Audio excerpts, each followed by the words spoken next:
2.5 minutes, an easy chat.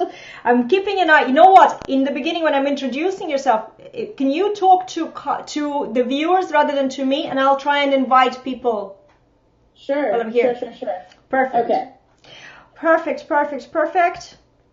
You know, Juliette, you remind me of Julie Andrews. Have you ever met that before? Oh my God, I can't believe it. Do I? Oh. She's so cute. Oh my God. I love Sound of Music.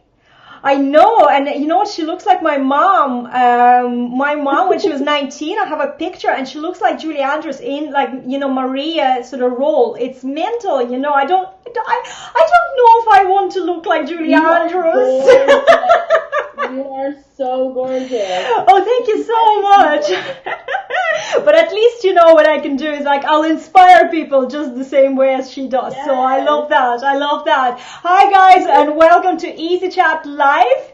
And today I am with wonderful Paloma Lev. Hey, Paloma is the leader of a badass communication club. It's a huge community of amazing entrepreneurs, and the whole topic there is to how to make your communication a vehicle for selling yourself, which I love it. You know, you can do so much. You can create so much content, and you can do so many lives. And yet, if you don't know how to sell yourself, you're wasting your time. So there you go. There's Paloma. Paloma, could you please just introduce yourself to people in my audience who maybe don't know who you are and what you do, and just talk about, well, I'm going to invite a few peeps over. Definitely. Hello, friends. So awesome to meet you. So I am a crazy Canadian redhead from Toronto. And what I teach is, actually, I'm not going to tell you what I teach you. I'm going to tell you why I do what I do. Perfect. The reason that I do the work that I do is because I am so tired of seeing ridiculously talented people in their own way. There are too many people with so many remarkable gifts that don't get to share that. And you know, I know that we're all in the online entrepreneur space, and everyone makes it about hustle, money. At the end of the day, what we all deeply want, profoundly want, on the deepest level, is to feel that we were able to give successfully. That the thing that we are the best at, the thing that we have suffered to learn, will become useful to other people. And so, you know, badass communication, confident communication is a vehicle for being able to share your gifts with the world. Yes, that translates to money. Yes, that translates to clients. Yes, you can make $700 from sitting at home, like wearing no bra and just eating munchies all day. Do it all the time, and that's lovely. At the end of the day, yeah, it's not about money, but it's about freedom. At least for me, I care deeply about my freedom, deeply. And so I run the Badass Communicators Club. If you're not in there, don't worry. I mean, you're missing out on the party, and we're probably going to be talking shit about you. But if you join us, we will happily welcome you in, and you can join the next round of Spin the Bottle. It's a great community, guys. It's a great community. We almost don't bitch at all. Oh, it's like, it gets crazy in there. We're like, listen, everyone has to be nice because I'm Canadian, and like, no bullshit. You have to be nice. Be honest and transparent. You're 1,000,000% free to be imperfect, because I am absolutely imperfect. Just before this, I said to my friends, my eyes look so red, and she has like darker skin, and she gave me some concealer for my eyes, and she's like, it's gonna look weird. But I'm like, YOLO, that's who I am. A little bit of a hot mess, but you are welcome to be imperfect with us. So that's what we're about. You know, I'm all about imperfection. Imperfect is like, it's better to be authentic than to worry about being perfect, because perfection doesn't exist. You know, there's always a level to it that you're not going to be happy with. If you're a perfectionist, you need to get some professional help and get out of that mindset. It's just something that will stall you from being successful forever.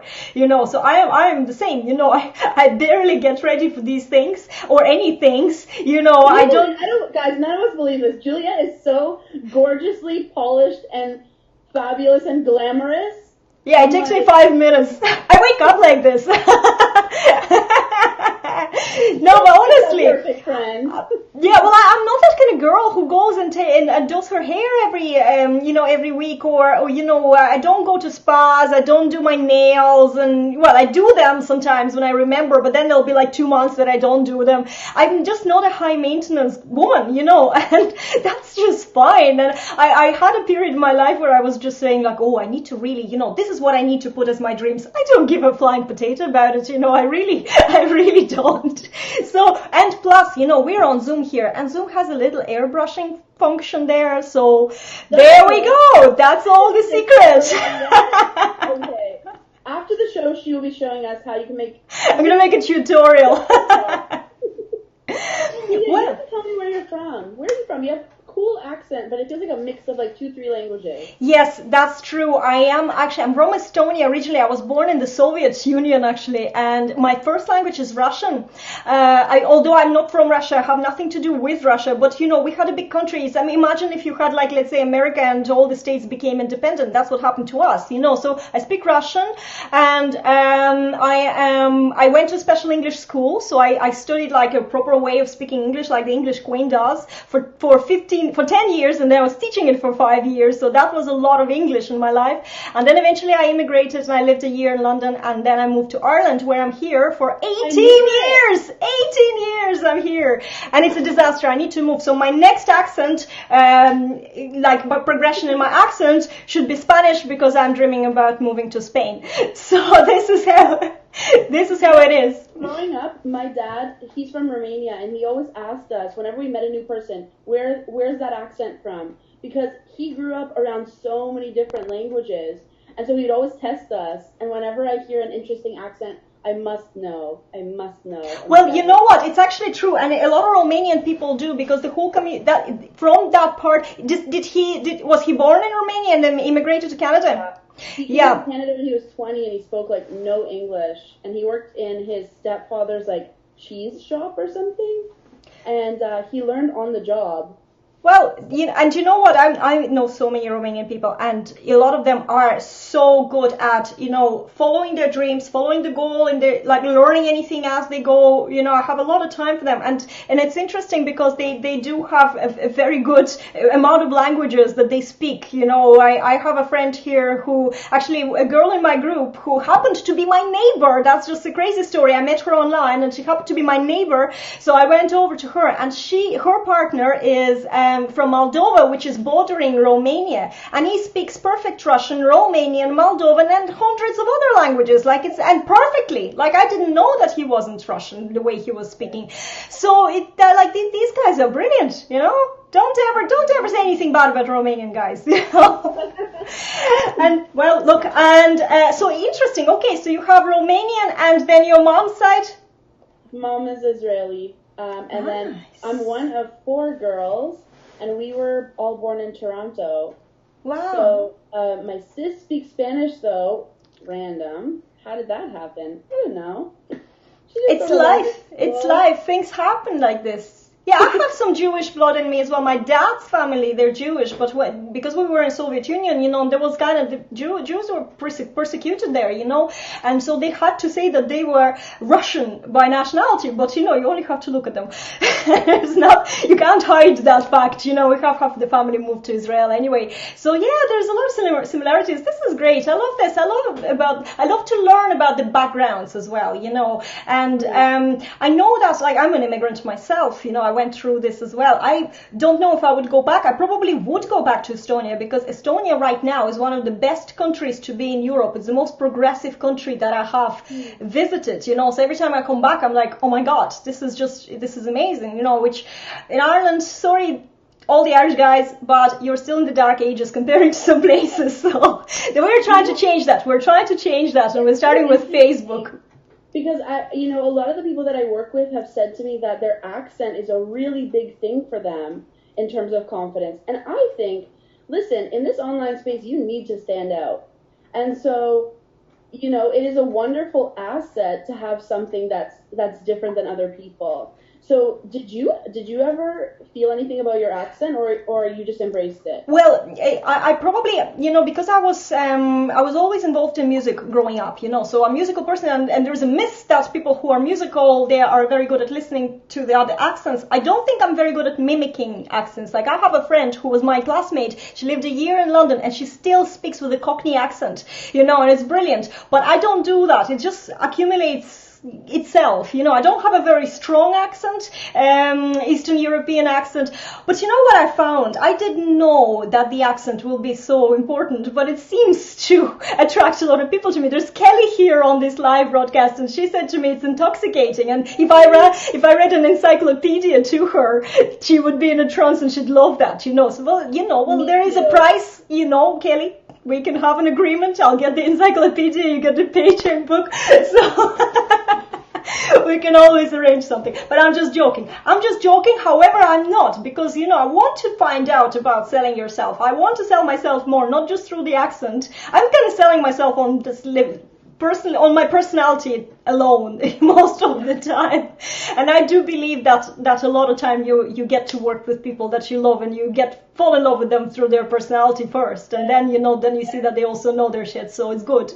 But please tell me more. Please tell me more about what is there any kind of competence? I'm just trying to move this now back into the business, but so you know what, I would love to ask you, I'm always curious to know why selling yourself feels tough.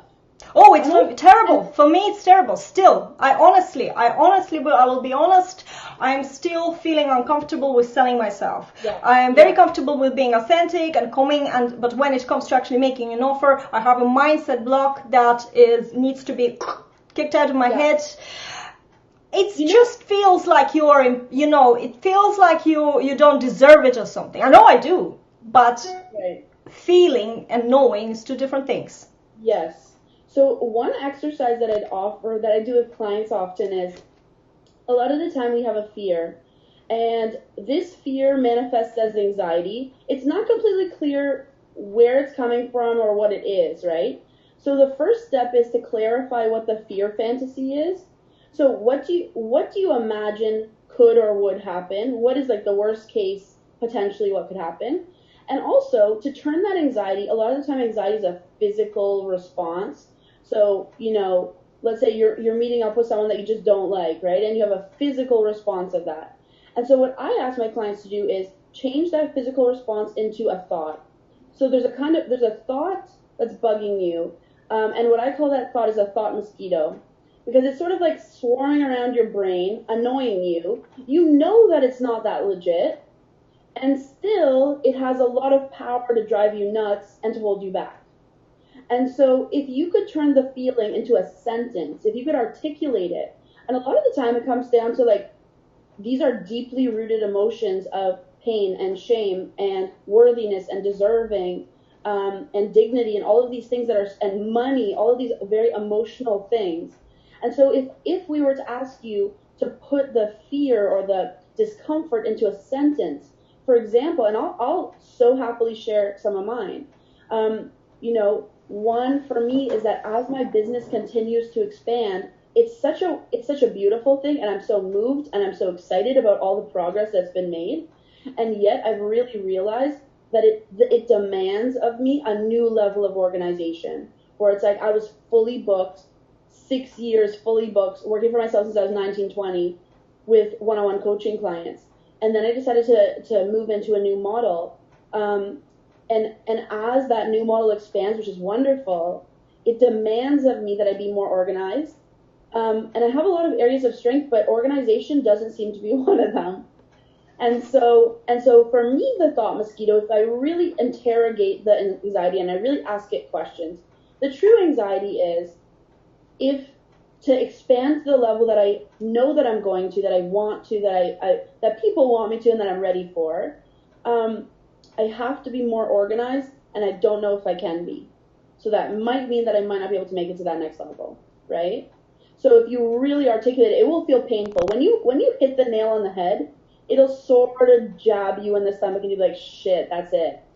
right? Yeah, well, there's something coming to my head while you're talking, but I never thought about it, although I do think about, issues of like a lack mindset, because, I was born in the Soviet Union, like all of us have lack mindset. I was just talking about it yesterday, my easy child. His father Romanian, grew up poor. His dad was a physician and was poor his whole life. Like, I totally understand that. Well, my dad wasn't the most reliable father and husband, and he'd leave us with no money, and there's a lot of issues in my past, even my own past. My dad was a sailor. He went once to sea for 6 months, and he actually didn't leave this document that would allow my mom to withdraw his salary, and we literally starved. Our neighbor was making soup for us. I remember looking at the cookery books, and after half an hour you feel a little bit fuller. It's crazy, but so a lot of things are there, even though you're so let's say I know what I give is great, but I think while you were talking about what came into my head, when I'm making an offer, I always think that it's not good enough.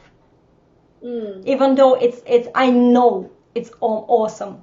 I know it's better than what's out there, but something behind there, the mosquito is definitely one of them anyway, says it's not good enough. They're not going to pay you. It's not good enough. And have you had that experience from outside you? Because it's interesting that we tend to internalize our external experiences. So, for example, I was speaking with one of my group members, and he was saying to me that he wasn't always a perfectionist. And he told the story of how, he did this one test in school, and his dad stormed into his room and said to him, like, with the results in his hand, what the hell, like, and then he looked at it and it was like a 90% or something. And so he was upset at him that it was only 90. And that's the moment that he became perfectionistic, where he started to, goes from external to internal. And suddenly what you do is not enough, right? And the fortunate and the unfortunate thing is we spend the first, let's say, 19, 20 years of our lives learning stuff against our will. Yeah.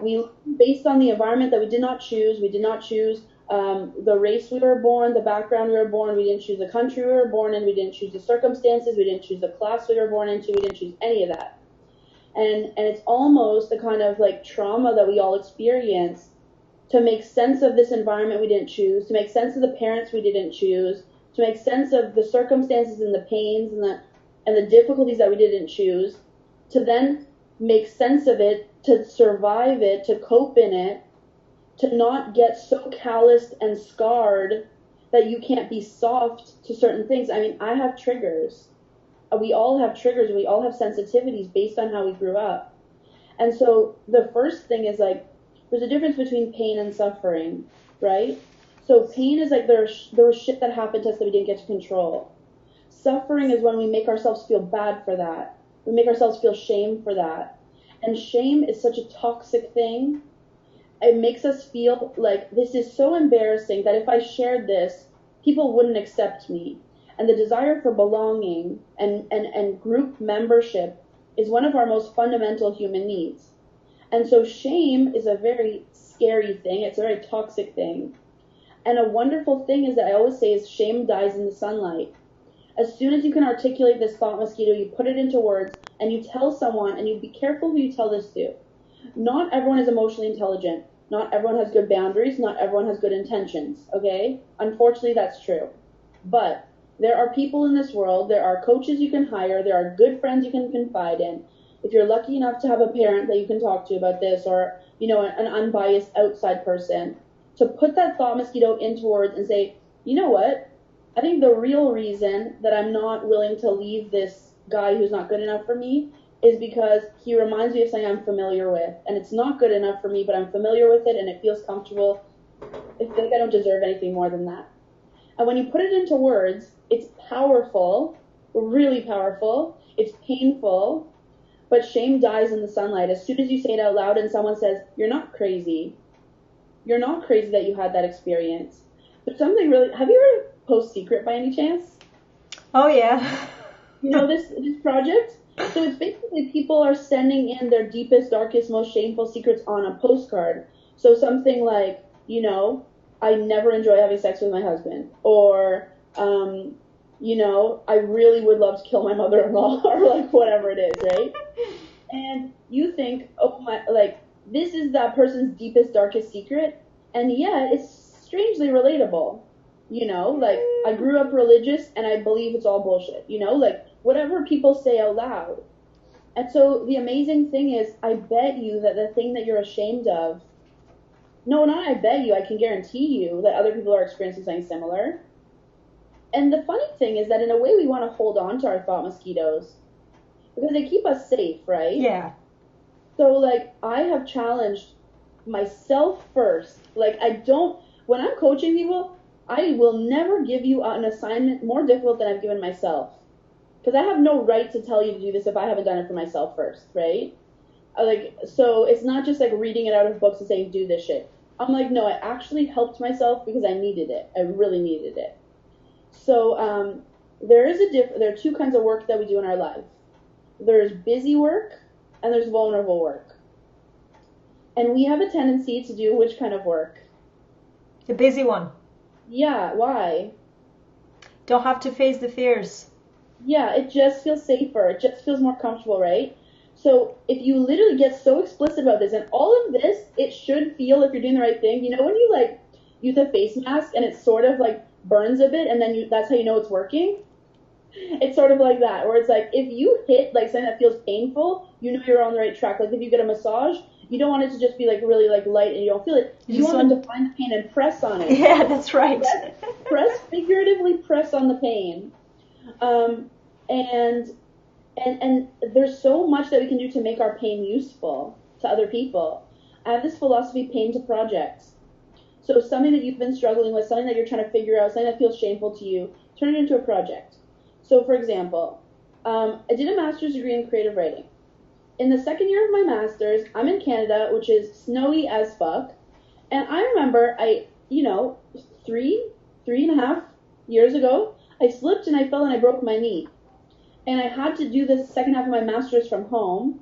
It sucked. It was super painful. I couldn't walk for 3 months. And I remember that because I was ending my master's, a lot of people that I dearly loved were moving away. My sister, that is like my older sister, one of my best friends, was moving to Argentina for 8 months. Good friends of mine from grad school were doing their PhDs elsewhere. I'm a person who like deeply loves other people. I'm an extroverted person. And so when a lot of, and I mean like, it was like, you have, let's say 10 people that you like deeply love and have that like deep love and chemistry with. They were all moving away. And I felt so scared.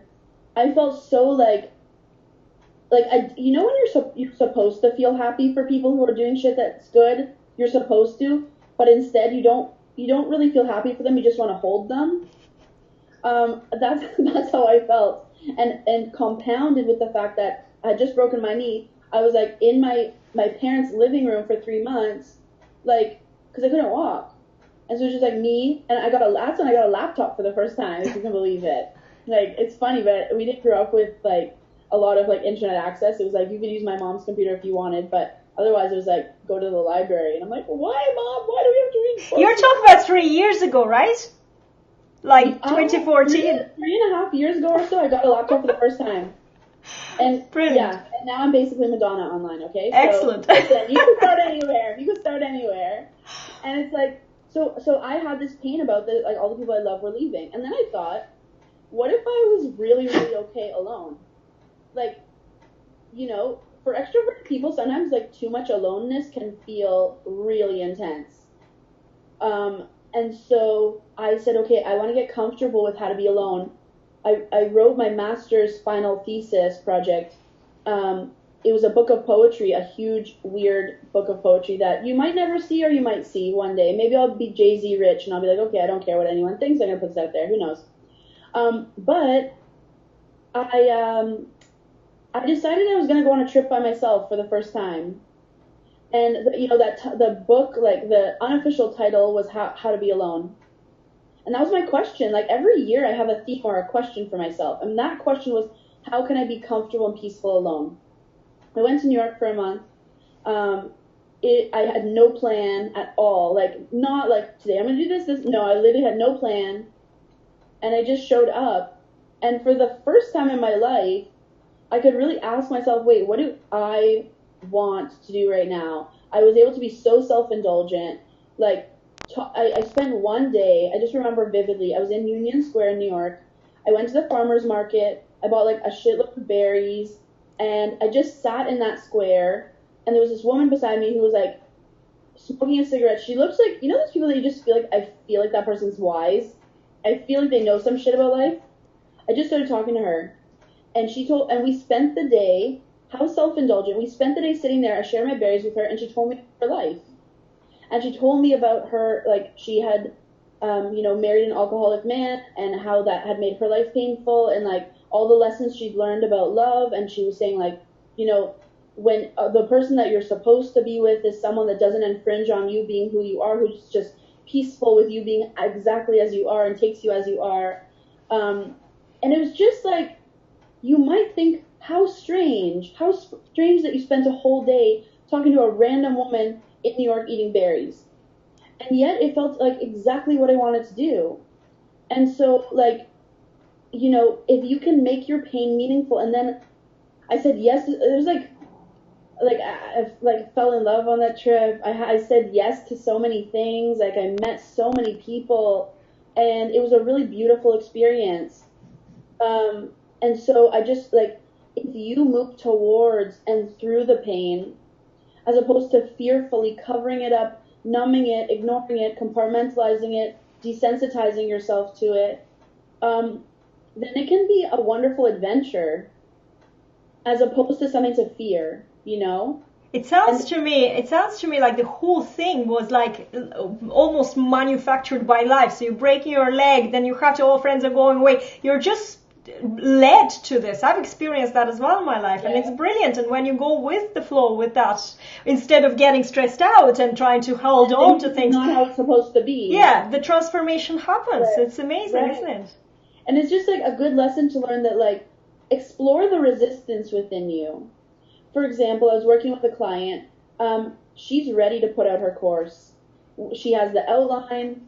She has everything. She did a survey. She knows what people want. People are saying, yes, they want it. And as I was working with her, she said, first I have to do this. First I have to input this data. First I have to do this. First I have to do this. I said to her, darling, you hired me for my honest, no bullshit love. And my honest, no bullshit love is you're avoiding the thing that you need to do most because it feels vulnerable. And so you're doing busy work like, I'm going to enter data into an Excel spreadsheet. No, darling, you don't need to be doing that. And so I asked her, I said, what is the resistance to it? I feel this resistance. And she's like, I feel that if I put it out there, like, they won't want it, And so, like, there, boom, now we have this creature that we can look at. We can examine it in the light. Is it worth believing in? But when we're just running like robots, automatically just doing the things that, like, spending our day on Facebook, and I'm 100% guilty of this too, and we don't know what's the bigger goal to everything that we're doing, it's often that we're doing the busy work. And so I would lovingly challenge you. The reason that when I was 19, 20, I was able to coach people double my age, is because since I was 13, I've been doing the vulnerable work. I was writing poetry when I was 13, which was my version of, taking things out of me and putting them into words. And then later, moving into, in high school, I did debate club and I did debate tournaments, even though I was petrified of doing that. Then it became easy. And then I moved into university and I met all my professors, which was nerve-wracking, but I went up and I said, hey, I'm Paloma, I'm so excited for your class. I challenged myself. I said, meet everyone on the right and the left of you, every single class, and sit in different places. To the point that I had a lot of wonderful friends in university. People thought that I was the teaching assistant, And in university, I posed naked for an art class, even though I was really nervous to do so. Like, do the thing that you're afraid to do. Then working on my business in my undergrad, and in my master's, being invited to give a lecture to a university class. At first, we want to say no to these things. It's our automatic response. When this professor said to me, Paloma, will you give a lecture to this second year class? I'm going to be away for this day. I said, can I think about it? I said, can I think about it? She said, sure. I went to my mom, who's a marketing coach, who's like the ultimate badass, like the ultimate, like, she's mama bear. She's like brilliant and very perceptive. She said, like, Paloma, don't choose to be mediocre. You're better than that. Just say yes.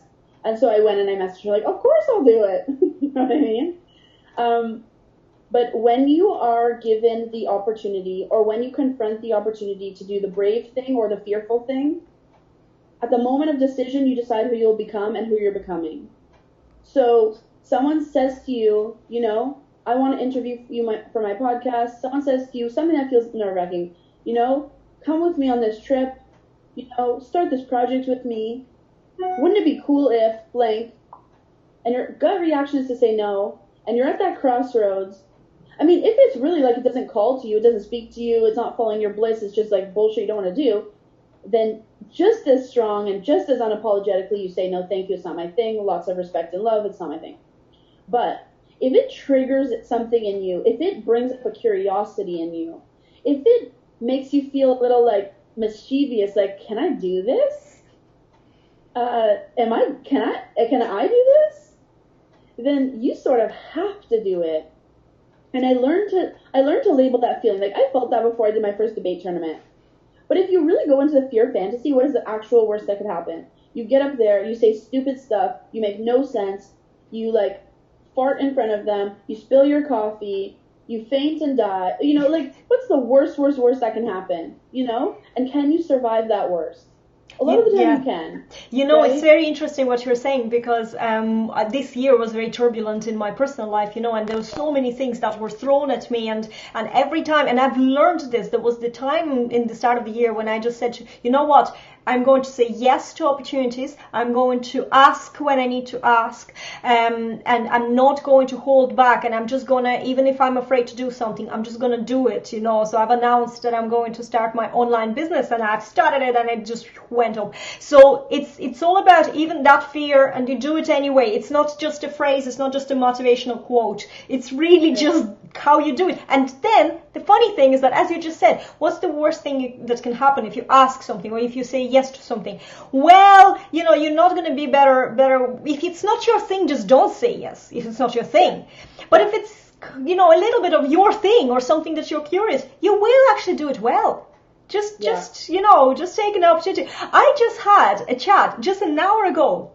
A chat in a completely new group. It's a group of 6,500 people who are all learning about Instagram. I came in there as a Facebook expert, and we had a chat that we didn't prepare. We didn't discuss the agenda. It just went live. And you know what? It was like, just felt to me like, oh my God, it's like, is it even gelling or anything? And we ended up having like an amazing chat. And I had loads of people joining my group after that, and loads of them befriending me. So, you know, it's just, sometimes you just need to go for it. Not sometimes, every time. Just go for it. Yeah. Just go for it. I love this, what you're saying. It's really motivational to me. That makes me so happy. You know, there's I'd love to give two techniques for people, or two things to think about when it comes to making up, because my persuasive goal is, well, first of all, join my group.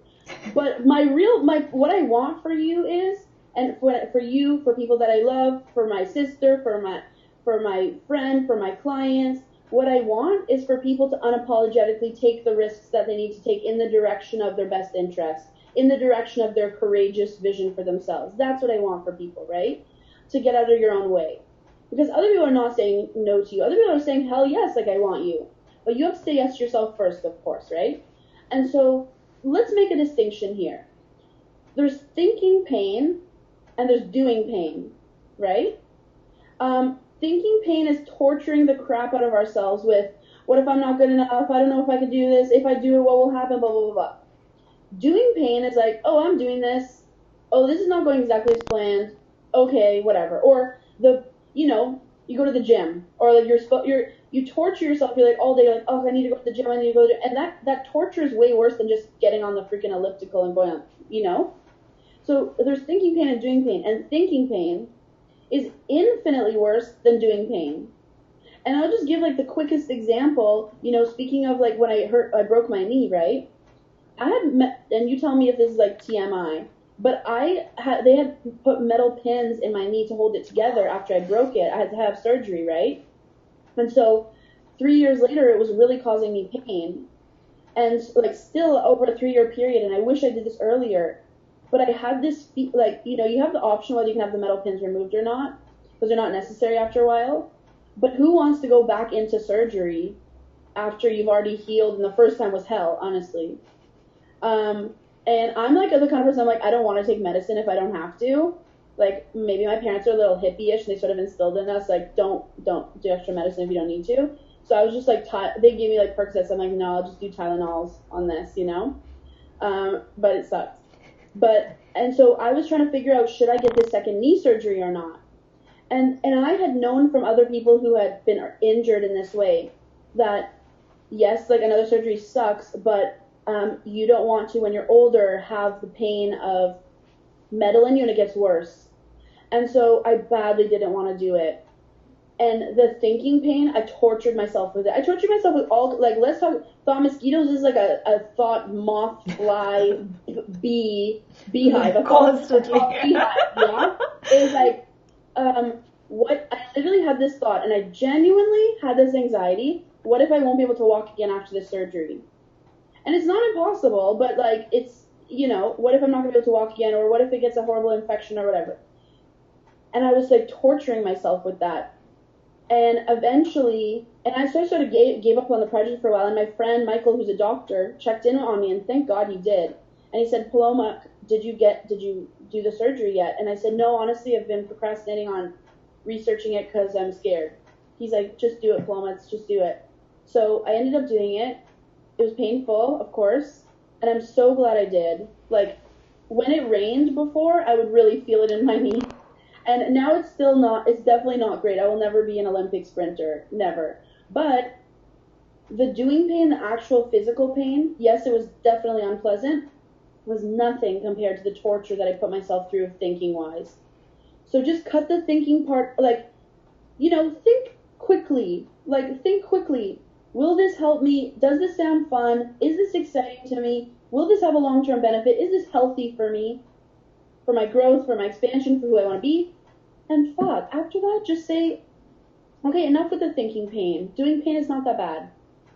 It's really not. No, I actually, I could relate. I was a person, even in my 30s, I had this period where I would just get fixated on negative. So I was torturing myself with everything. Instead of taking action and instead of actually doing something to change my life, I would be stuck in a position. And you know what? The more you do that, the more in a negative position you get stuck, because you are attracting negative stuff, you know, as well by being that. But the couple of years ago, I started doing a lot of soul searching and started thinking a lot about this, and from now, I'm stopping this now. And it's like what you're saying, a small thing. It's to do a small thing, but every day is more important than getting stuck in that mental torture and not moving anywhere and not making your dreams come true and not, you know, not doing something that you will benefit from, and sometimes massively. Sometimes you don't know what awaits you. Oh, yeah. I mean, we worry about what could go wrong. We never worry about what could go right. That's so true. In my life, I have been, knock on wood, blown away by the beauty in it. Blown away. The first time I fell in love, I didn't expect it. The second time I fell in love, I did not expect it. You know, the first time I went on a trip by myself, you know, now every summer I go to New York. Wow. Like, now it's just my place because I love it, and it's a way of, like, being with myself, you know? But at that time, I was really nervous to just, like, be on my own and, you know, not have a plan. What I would recommend to people who are, like, you know, it's very easy to look and say, oh, wow, this person has a zillion followers. Like, they are so fit. They're so this. They have a course, a book, a whole ecosystem of products, and I have nothing, and you know? How about this? I advise my clients, do an LFW, little fast win.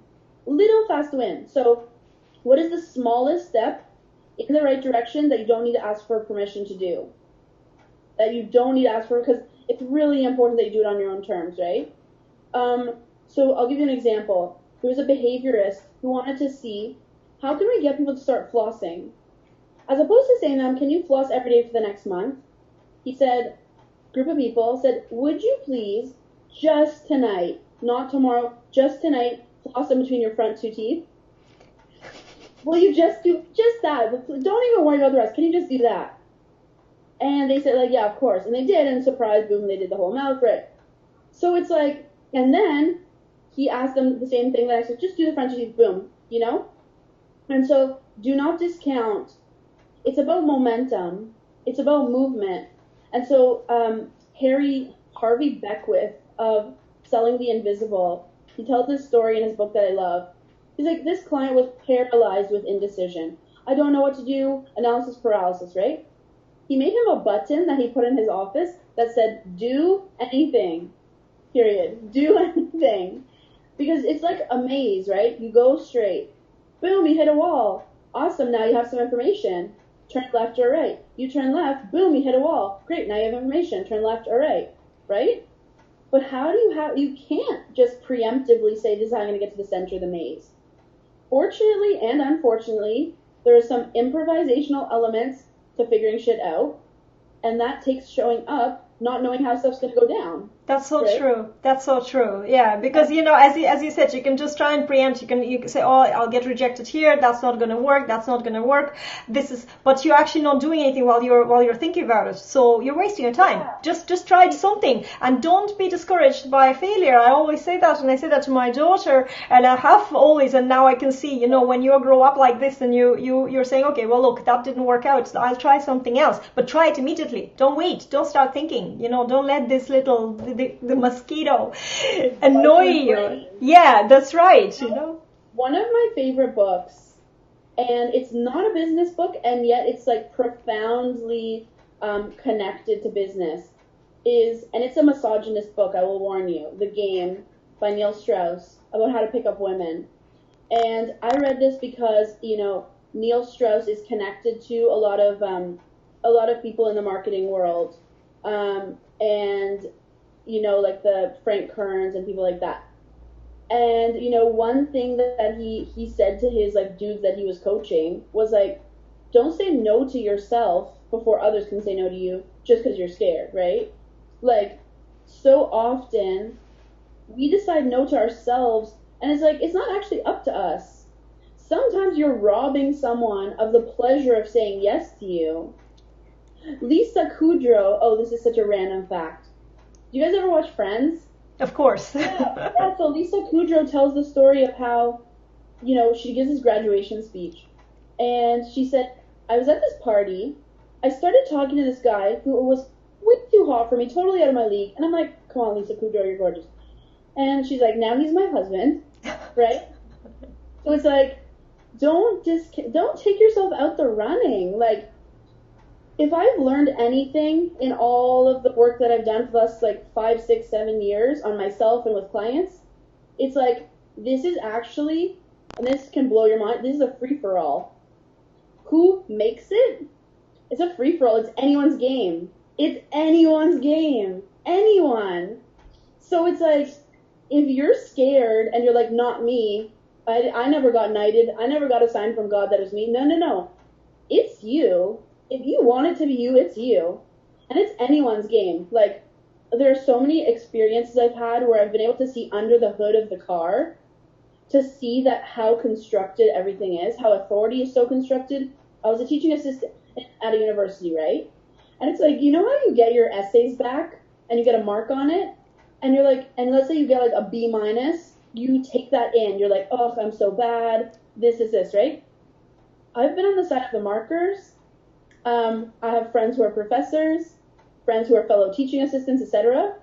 And when you see their process of how idiosyncratic it is, how, sometimes they're with their friends, and this is bad practice. I was never like this. I was like goody two-shoes about it because I took it, I was like, this is a serious responsibility. But I had some TA friends who were marking at a bar, sort of drunk with their friends, and they were like, I don't know, this is an A or a B. I don't know, right?